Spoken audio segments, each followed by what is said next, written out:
So if one can do every one can do. 1కి 90 మార్కులు సాధ్యపడితే, 10 grades సాధ్యపడితే, అదే పద్ధతిలో చదివితే, అదే విధి విధానాలు పాటిస్తే, అదే బుక్స్ మనం సేకరించుకుంటే, అంతసేపే చేస్తే, అంతసేపే ఎఫర్ట్స్ చేస్తే ఎవడైనా 10 గ్రేడ్ సాధిస్తాడు, ఎవడైనా 90 మార్కులు సాధిస్తాడు. మన బ్రెయిన్లో ఏమైనా తేడా ఉందా? మన పుట్టుకలో తేడా ఉందా? మన క్యాస్ట్లో కానీ, రిలీజియన్లో కానీ, మన పుట్టిన ప్రదేశంలో కానీ ఎక్కడ తేడా లేదు. ఈ ప్రపంచంలో ఎక్కడ పుట్టినా, అమెరికాలో పుట్టినా, ఆస్ట్రేలియాలో పుట్టినా, ఆఫ్రికాలో పుట్టినా, అమలాపురంలో పుట్టినా, వింజమూరులో పుట్టినా, ఎక్కడ పుట్టినా అవకాశాలు ఒకటే, బ్రెయిన్ ఒకటే. బ్రెయిన్ లో తేడాలు ఉండవు. ఏ కులంలో పుట్టినా, ఏ మతంలో పుట్టినా, ఏ జాతిలో పుట్టినా బ్రెయిన్ 2.5 నుంచి 2.75 కిలోల వెయిట్ ఉంటుంది 25 సంవత్సరాలు వచ్చేటప్పటికి. కాబట్టి బ్రెయిన్ లో తేడాలు ఉండవు. అయితే ఎక్కడ తేడా ఉంటదంటే బ్రెయిన్ లో నింపుకునేటువంటి మెటీరియల్ లో తేడా ఉంటది.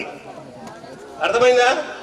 గంగా నదికి గంగాళం ఎత్తుకొని పోయి ఒకడు నీళ్లు ముంచుకొచ్చుకుంటే, ఒకడు బిందె ఎత్తుకెళ్తే, ఒకడు చెంబు ఎత్తుకెళ్తే, ఒకడు గ్లాసు ఎత్తుకెళ్తే, ఒకడు ఉక్కిని ఎత్తుకెళ్తే ఎన్ని నీళ్లు తెచ్చుకుంటాడో, అలాగే ఈ బ్రెయిన్ లో కూడా ఒకడు 10 క్వశ్చన్లు నేర్చుకుని ఇక్కడ ఫీడ్ చేసుకుంటే, ఒకడు 20 క్వశ్చన్లు నేర్చుకుంటే, ఒకడు 50 క్వశ్చన్లు నేర్చుకుంటే, ఒకడు 100 క్వశ్చన్లు నేర్చుకుంటే the performance will be the same.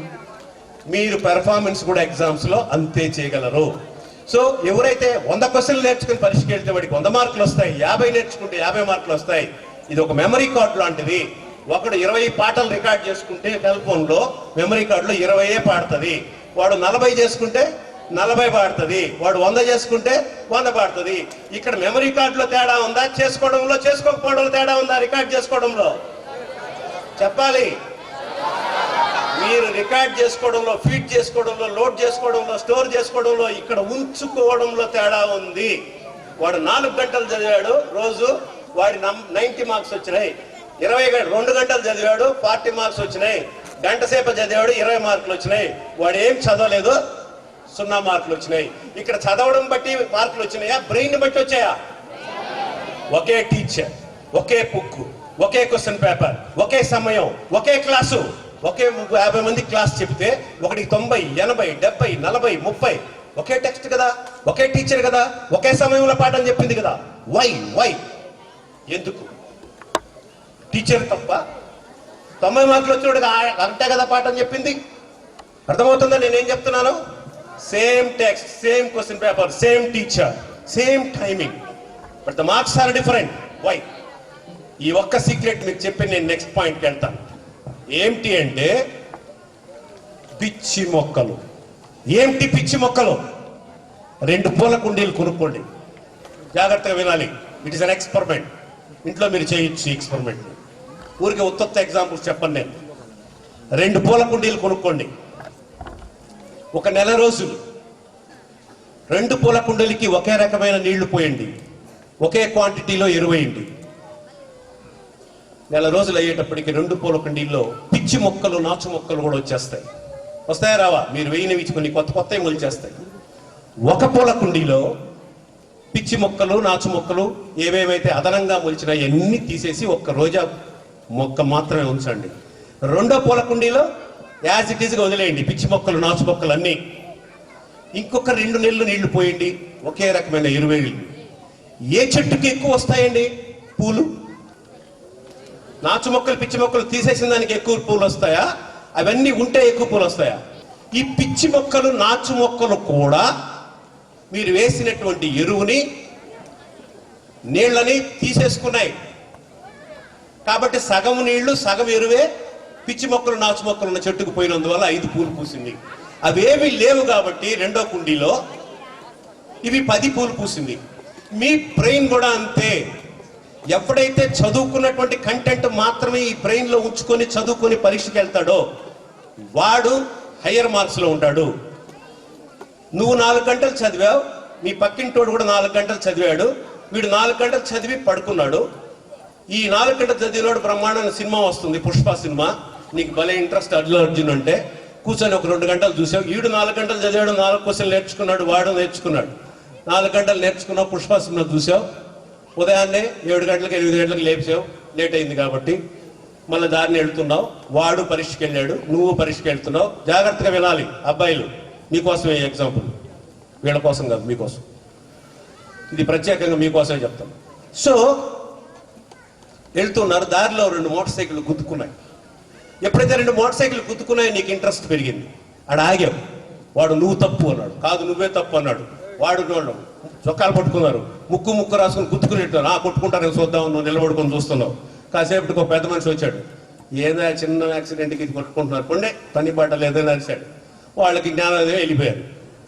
తిట్టుకుంటారు అనుకుంటా, కొట్టుకుంటారు అనుకుంటారు. వీడు ఒక బూతు తిట్టాడు, వాడు ఒక బూతులు తిట్టాడు. 4 బూతులు అయిపోయినాయి, కొట్టుకోవాలి అంతే. బూతులన్నీ తిట్టేసుకున్నారు. వెళ్ళిపోయినావు పరీక్షకి. దారిలో గేట్ కాడ నీ ఫ్రెండ్ ఒకటి ఎదురాడు. ఏం రా లేట్ అయింది అన్నాడు. మరి అక్కడ యాక్సిడెంట్ అయిందిరా, 2 మోటార్ సైకిళ్ళు గుద్దుకున్నాయి, వాడు ఇటు తిట్టాడరా, వీడు మళ్ళీ తిరుక్కున్నాడు, వీడు సొక్కా పట్టుకున్నాడు, వాడు సొక్కా కించాడరా, ఇన్ని మొత్తం స్టోరీ అంతా చెప్పావు. రాత్రి పుష్ప సినిమా చూసినావు, దాంతోపాటు పాటలు పాడినావు, ఆ డైలాగులను గుర్తుపెట్టుకుని తగ్గేదేలా నేర్చుకున్నావు, పరీక్షకు వచ్చినావు. ఇప్పుడు ఈ బ్రెయిన్లోకి ఏమేమి వెళ్ళిపోయినాయివా?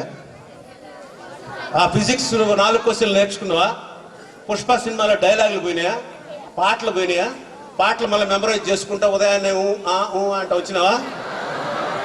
బయటకు వచ్చేటప్పుడు ఇవన్నీ ఏడున్నాయి చెప్పుకోవడానికి? ఎక్కడికి వెళ్ళిపోయి? ఇక్కడికి వెళ్ళిపోయినాయి. వాడు రాత్రి పడుకొని శుద్ధంగా నేరుగా వెళ్ళిపోయి పరీక్షల్లో క్వశ్చన్ పేపర్ తీసుకొని మొదలు పెట్టాడు. టక పాయింట్ టు పాయింట్ రాసుకుంటూ వెళ్ళిపోయాడు. వీడికి అంటావా గుర్తొస్తుంది, పాయింట్ గుర్తు రావడం. తగ్గేది అలా గుర్తొస్తుంది, పాయింట్ గుర్తు రావడం. వీడు ఆ బ్రెయిన్లో పెట్టుకొని మళ్ళీ రివైజ్ చేశాడు. మీరు రివిజన్ చేయండి, టీచర్లు చెప్తుంటారు పరీక్షలో రివిజన్. ఆడ చూసి వచ్చాడు, ఇక్కడ రివిజన్ చేశాడు. ఎక్కడ గేట్ కాడ ఏం రివిజను? కథ అంతా చెప్పాడు కదా, ఎవడెవడు ఎట్ట కొట్టుకున్నాడు, ఏం బూతులు తిట్టుకున్నాడు, బూతులన్నీ చెప్పాడు కదా. ఎక్కడ ఉన్నాయి చెప్పడానికి? ఇక్కడ ఉంటేనే కదా వస్తాయి. నువ్వు మాట్లాడాలంటే ఎక్కడ ఉండాలి? అవి పిచ్చి మొక్కలు, నాచు మొక్కలు ప్లస్ అయిపోయినాయి. ఎక్కడికి ప్లస్ అయిపోయినాయి? బ్రెయిన్లోకి. ఇప్పుడు ఈ మిక్స్ అయిపోయినాయి అన్ని. ఫిజిక్స్ క్వశ్చన్ పాయింట్స్ అన్ని ఉన్నాయి, ఫస్ట్ పుష్ప డైలాగులు ఉన్నాయి, పాటలు ఉన్నాయి, యాక్సిడెంట్ ఉంది, బూతులు ఉన్నాయి. ఫిజిక్స్ క్వశ్చన్ పేపర్ ఆన్సర్ చేయాలా? 8 పాయింట్లు రాల్సి ఎట్ట కొట్టుకున్నా 2 రావట్లా, 6 పాయింట్లు రాసావు. ఇంకొక క్వశ్చన్కి 3 పాయింట్లే గుర్తొస్తున్నాయి. రాత్రి బ్రహ్మాండం చదివావు, బ్రహ్మాండం గుర్తొచ్చినాయి. ఇప్పుడు ఎట్ట కొట్టుకున్నా పుష్ప గుర్తొస్తుంది, పుష్పలో హీరోయిన్ గుర్తొస్తుంది, పాటలు గుర్తొస్తున్నాయి, డైలాగులు గుర్తొస్తున్నాయి, ఫిజిక్స్ గుర్తు రావట్లా. ఇవి పిచ్చి మొక్కలు, నాచు మొక్కలు. సో పిచ్చి మొక్కలు, నాచు మొక్కలు ప్లస్ అయిపోయినటువంటి పొలకుండీలో 5 పూలే పూసినట్టు నీకు ఇతరత్ర అంశాలన్నీ స్టూడెంట్ లైఫ్లో ఉండాల్సినవి కాకుండా అదనంగా ఏవైతే మీ మైండ్లో చేరిపోయినాయో అది షేర్ చేసేసుకుంటుంది. బ్రెయిన్ని షేర్ చేసుకున్నందువల్ల నువ్వు రాయాల్సినవి సరిగా రాయలేకపోయినావు, గుర్తుండాల్సినవి సరిగా గుర్తు లేకుండా సగమే రాసావు, సగం మార్కులు వచ్చినాయి. అవేవీ లేకుండా వెళ్ళినటువంటి ఈ అమ్మాయికి ఫుల్ క్వశ్చన్ రాసింది, ఫుల్ పాయింట్స్ రాసింది, ఫుల్ మార్క్స్ వచ్చినాయి. సో ఎందుకు అమ్మాయిలకి ఎక్కువ మార్కులు వస్తాయి, అబ్బాయిలకి తక్కువ మార్కులు వస్తాయంటే అబ్బాయిల బ్రెయిన్లలో మ్యాటర్స్ ఎక్కువ ఉంటాయి, అమ్మాయిల బ్రెయిన్స్ లో మ్యాటర్లు తక్కువ. మ్యాటర్లు అంటే ఏంది?